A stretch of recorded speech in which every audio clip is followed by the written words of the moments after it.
It all began on a bright, breezy morning in a quiet suburban neighborhood. The kind of place where dogs bark politely, mailboxes stand straight, and lawns compete for best yard of the month. But beneath the calm surface, tension was brewing.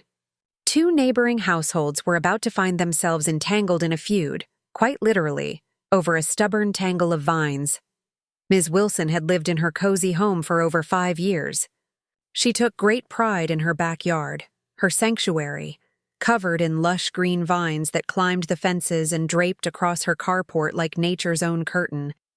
She loved how the vines gave her privacy, shielding her from the gaze of anyone next door. But next door was a new couple who had only been living there for 7 months, and they weren't quite as charmed by Ms. Wilson's green fortress. To them, the vines were wild, invasive, and rude guests trespassing across property lines. They grew relentlessly, crawling over fences, stretching onto roofs, and even dangling into their carport. When the couple moved in, they tried to be polite. They didn't want to start a neighborhood war so soon. But by May, they couldn't ignore it anymore. They decided to do some spring cleanup, hoping to reclaim their property from the green invaders. That's when it all started.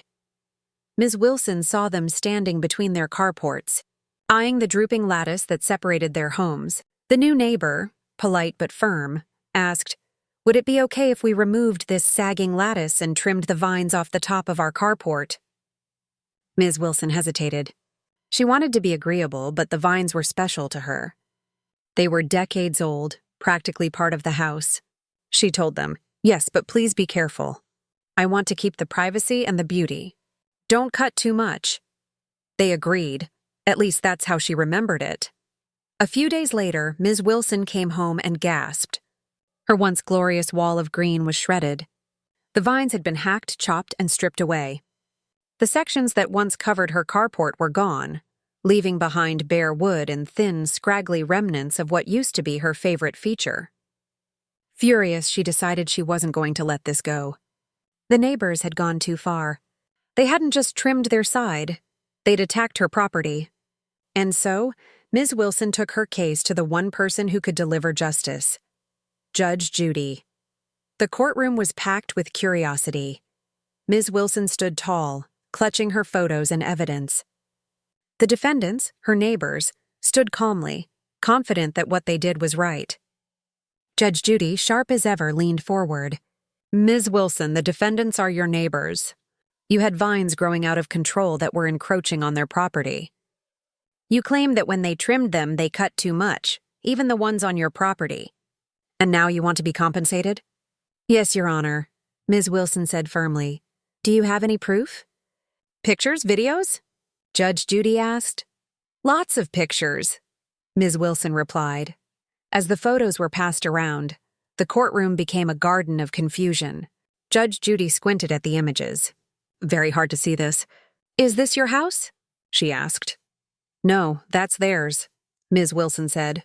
Judge Judy sighed. "I'm only interested in the vines you're talking about, not the entire forest. Circle what you're talking about and label them before and after. I don't like to get confused. I'm old." Bird, the loyal bailiff, leaned over to help. "Let me be clear," he said. "This vine here, this is the one?" Ms. Wilson nodded earnestly, but Judge Judy had seen enough vine cases and enough neighbor drama to know where this was heading. "So your vines were hanging over their property?" she asked. "Yes," Ms. Wilson admitted. "And they cut the parts that were over their carport?" "Yes, but they also cut some from my side." Judge Judy tapped her pen.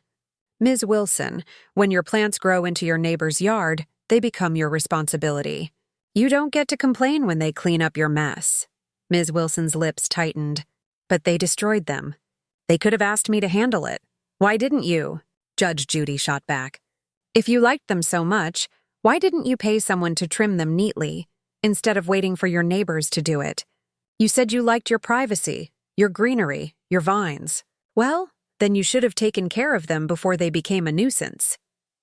Ms. Wilson tried to explain, saying the vines had been there for 30 years, growing long before the neighbors moved in.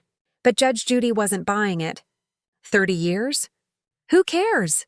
That doesn't make it their problem. If something on your property is crawling onto your neighbor's roof, you don't get to say, "Oh, it's historic." It's still your responsibility. The new neighbors stood silently, occasionally glancing at each other with restrained relief as Judge Judy tore through Ms. Wilson's argument like she was pruning a stubborn bush. "Let me make something clear," the judge said, leaning forward. "They were being nice. They even talked to you first. If I were them, I wouldn't have been so nice. I would have chopped it all off. Bugs, ants, and critters live in vines. Nobody wants that on their house." Ms. Wilson tried one last defense. "Your Honor, he stood on a ladder." Judge Judy cut her off. "No, Ms. Wilson. You should have been the one standing on that ladder, removing those vines from their home as soon as they told you they didn't want them there. That's what responsible neighbors do." The courtroom went silent. Even Bird cracked a small grin. Everyone could see where this was going. Judge Judy leaned back in her chair, ready to deliver her verdict. "So, Ms. Wilson, your vines were destroyed? That comes under the category of too bad. If you wanted them trimmed a certain way, you should have done it yourself. They had every right to remove what was on their property. Case dismissed." Bird stepped forward with his signature calm voice. "Parties are excused. You may step out." As Ms. Wilson gathered her papers, she shook her head in disbelief. She felt wronged, misunderstood. But deep down, she knew Judge Judy was right. She had let the vines grow wild, and in doing so, she had let her control slip away, just like those green tendrils had slipped across her neighbor's fence. Outside the courtroom, the neighbors offered her a polite nod. There was no gloating, no smug smiles. They just wanted peace, and maybe a vine-free view.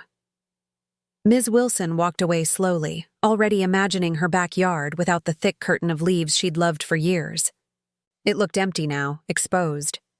But perhaps, for the first time in decades, it was also clean and clear. The neighborhood returned to its calm rhythm, though the story of the Vine War became a local legend. Neighbors whispered about it at barbecues and community meetings. Some took notes, trimming their trees and bushes before they could cross the line. And Ms. Wilson? She eventually planted a new set of vines, this time in big, well-kept pots that never crossed the fence. She had learned her lesson the hard way. In the courtroom of Judge Judy, excuses get trimmed just as ruthlessly as overgrown vines.